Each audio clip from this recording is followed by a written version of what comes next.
earnest. A media briefing on the implementation of the recommendations made by the Lessons Learned and Reconciliation Commission, led by External Affairs Minister Professor G.L. Piris and Mr. Lalith Weerathunga, the Secretary to the President. Details relating to the National Plan of Action that had been established to oversee the recommendations made by the LLRC was presented to those gathered.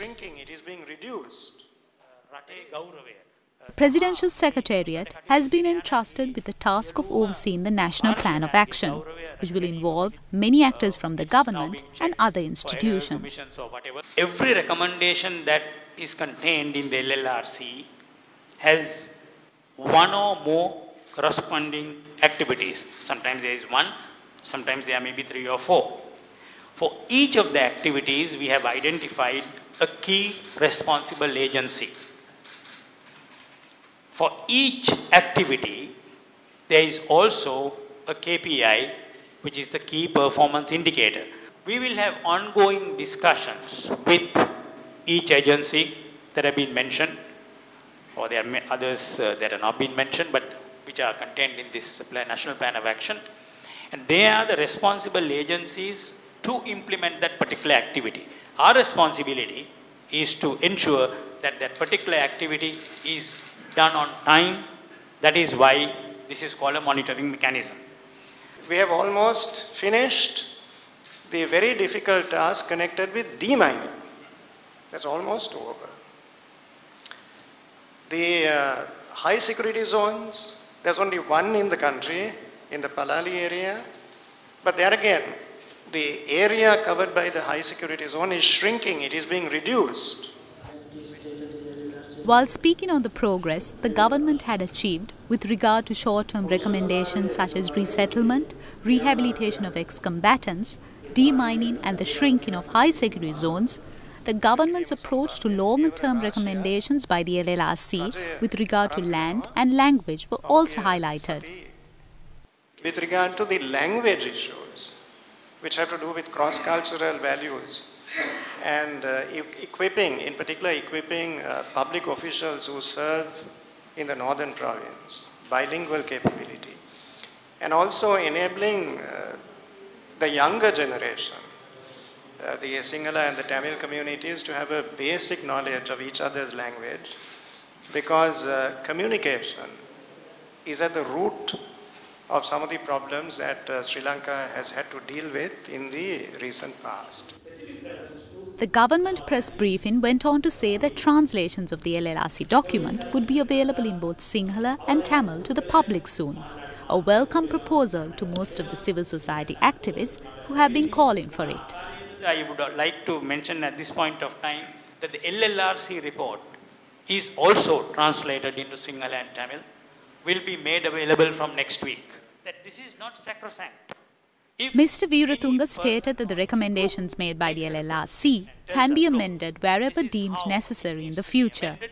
This news will undoubtedly infuse more confidence in the report and its implementation among those who feel that it has not lived up to their expectations.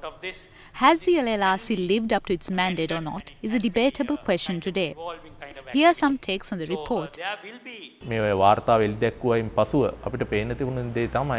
මේ වාර්තාව ඇතුලේ උන්ට පවර්ලා තිබෙන වපසරිය ඉක්මවා ගිහිල්ලා. ඒ කියන්නේ අපි තේරණ භාෂාවෙන් කියනවා වැටපැනීමක් මේක තුල සිදු වෙලා තියෙනවා. ඒ වගේම නිර්දේශ තුලත් පැහැදිලිවම අපිට පේන්න තියෙන දේ තමයි යම් ඒකපාර්ශ්විකභාවයක්. මේකේ සමබර බවක් දැක ගන්න බෑ. එක පැත්තකට කිසියම් විදියකට පක්ෂග්‍රාහීව නිර්දේශ ඉදිරිපත් කිරීමක් කරලා තියෙනවා. ඊටම බරපතල කාරණයක් උතුරු නැගෙනහිර පළවහැරපු සිංහල ජනතාව නැවත පදිංචි කිරීම සම්බන්ධයෙන් මෙහි කිසිදු සඳහනක් කරලා නැහැ. ඒ වගේම තමයි දැන් උතුරු නැගෙනහිර දෙමළ භාෂාවෙන් සියලු කටයුතු සිදු යුතුයි පරිපාලන කටයුතු සිදු යුතුයි කියලා යෝජනා කරලා තියෙනවා. දැන් මේ ප්‍රදේශවල ජීවත් වෙන සිංහල ජනතාව ගිරනම මොකද්ද? දැන් මේ ජනතාවට තමන්ගේ භාෂාවෙන් කටයුතු කරගෙන යාමේ අයිතිය මේක තුලින් තහවුරු වෙනවද? If we say no to the path that is being opened up through this LLRC recommendation, so we have other the two future prospects. One is of course the majority of the South prefer, so that is we don't care about the political demands, and we see it as a negative, and also we go further and say that that is not the interest of the majority of the Tamil, and so that is the Tamil political demands are the interest of the very insignificant majority, and the majority is willing to live with us peacefully and so on, so that we will so that is one thing. So we refuse to accommodate their political demands. I mean, this is somewhat similar to what happened after the First World War in Germany. While there are mixed views on the entire LLRC process, the final report released in November 2011 is nevertheless viewed as an important document in post-war Sri Lanka, as it provides a basis to work towards Sri Lanka achieving equity and reconciliation. Its contents, however, are still unclear to most Sri Lankans, where civil society representatives have taken it upon themselves to educate the masses on what their own country has put forward. The LLRC itself has urged that it is necessary to ensure the widest possible publicity to the recommendations and promote public awareness of the contents and implementation measures in a manner that brings about the widest possible engagement of the people in the implementation process. This awareness program in Kirindivela was organized by a community-based organization working to uplift the living conditions of expectant mothers and children. මේක මේ සමස්ත ශ්‍රී ලංකාවටම අවශ්‍ය කරන නිර්දේශ ක්‍රියාත්මක කරන්න අවශ්‍ය වැඩසටහන. ඉතින් මේකේ ප්‍රධාන වශයෙන් තියෙන්නේ මේ කොමිෂන් පහක් තියෙනවා. මේ කොමිෂන් සභා පහ බලාත්මක කරන්න ක්‍රියාත්මක කරන්න කියන නිර්දේශ. ඉතින් ඒ සම්බන්ධයෙන් විශේෂයෙන් මේ වගේ ප්‍රදේශවල ජනතාවට තමයි වඩාත්ම පහසු මේකෙන් ප්‍රයෝජනවත් තියෙන්නේ.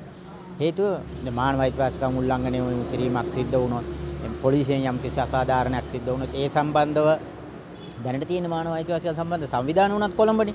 නමුත් මේ වගේ ප්‍රදේශවල ඉන්න ජනතාවටත් මේක දැනුවත් කරපුවාම මේ වගේ තියෙන සංවිධානවල සම්බන්ධීකරණ ඇති කරපුවාම ඒගොල්ලන් සම්බන්ධ වෙලා වැඩ කටයුතු කරගන්න ලේසියි. Although the LLRC recommendations are discussed within political circles and internationally, the public in general have very little knowledge of its contents. අපි දැන් LLRC ගැන කතා කරනකොට ප්‍රතිසන්දාන ගැන කතා කරනකොට කතාව විතරක් අවශ්‍ය නැහැ. කතාව අවශ්‍යයි අවබෝධතාවයක් ඇති කරගන්න. නමුත් ඊට පස්සේ අපි ක්‍රියාමාර්ගයකට යන්න. නැත්තම් තේරුමක් නැහැ. දැන් ඉතින් කොටස් දෙකක් තියෙනවා.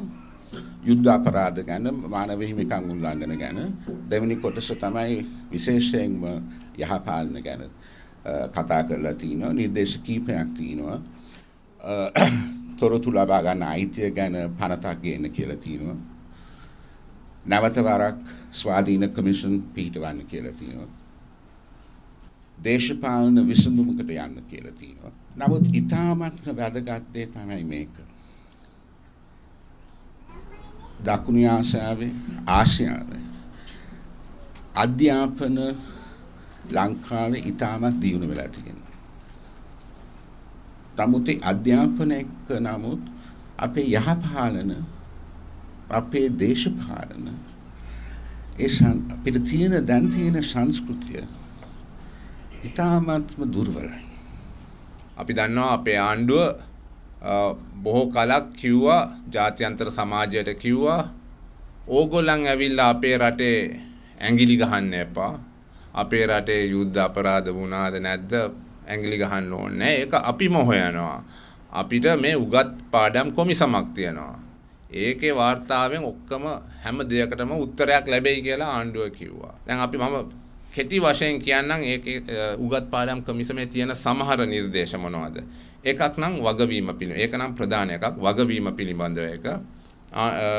උගත් පාඩම් කොමිසම කියන්නේ මිනිස්සු නැති වෙච්ච මිනිස්සු නැත්තම් අතුරුදහන් වෙච්ච නැත්තම් ආණ්ඩුව හිරබාරේ ඉන්න මිනිස්සු පිළිබඳව යම් කිසි විවෘතභාවයක් තියෙන්න ඕනේ.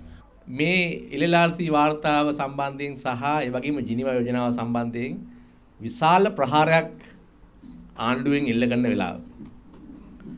ආණ්ඩුවේ මාධ්‍යයෙන් හැමදාම පින්තූර දාලා මේ කට්ටිය දේශද්‍රෝහීන් රට පාවා දෙනවා රට බෙදනවා රට විනාශ කරනවා කියලා දාන කාලෙක දකුණු ප්‍රදේශයේ කිසියම් සංවිධානයක නායකයෙක් ඇවිල්ලා අපිත් එක්ක වැඩ කරන්න ඕනේ කියලා කතා කරාම අපි ටිකක් ඇත්තටම පුදුම වුණා.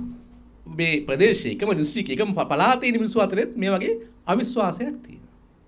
ඒ අවිශ්වාසයක් ඇති කිරීම ගැන දොස් කියන්න එපා අපිට. මොකද දැන් පහුගිය කාලේ අපි මුණ දීපු අත්දැකීම් අනුව එහෙම අවිශ්වාසයක් නැතුව වැඩ කරන්න බෑ. හැබැයි අපි හිතන අවිශ්වාසය අතහැරලා අපි ඉස්සරහට ඇවිල්ලා අඩිය තිබ්බම අපිට මිනිස්සු මුණ ගැහෙන විශ්වාසය ඇති වෙනවා. උගත් පාඩම් The promise of Sinhala and Tamil translations of the report by the government is a welcome step towards understanding the contents of the LLRC report. It is important, however, that such discussions take place at not just a national level, but also in districts and in the villages. අපි දැන් හිටියන LLRC වාර්තාවේ මේ වගේ දේවල් තියෙනවා මේ වගේ දේවල් සිද්ධ වෙනවා කියලා මේකෙන් අපිට ගොඩක් ඒ පිළිබඳව දැනගන්න පුළුවන් වුණා. අපි වගේ මේ නාගරික නැති ඒ කියන්නේ ගොඩක් ගම්බන්ධව ජීවත් වෙන අපිට රටේ තියෙන අරුබුද පිළිබඳව එච්චර දැනීමක් නැහැ. ඇත්තම මේ හැංගිලා තිබිච්ච රහසක් අද මේ එළි වුණේ. ඇත්ත ඒ ගැන ඇත්තම පුදුම විදිහට සන්තෝෂයි. අත අපි කාන්තාවක් කෙනෙක් අපිට පාරට බහැලා යන්න බැරි තත්ත්වයක් අද වෙලා තියෙනවා. අපි පොලිසියට ගියත් අපි අද හැල්ලුවකට ලක් කරනවා. අපිට අද ඒ ගැන පුදුම සන්තෝෂයකට ඇති වෙන්නේ. ඇයි මේ වගේ අසාධාරණකම් වෙලා අපිට මේ ගමනක් යා යුතු ගමනකට යන්න ලැබුණ ගැන අපි පුදුම සන්තෝෂයකටපත් වෙනවා.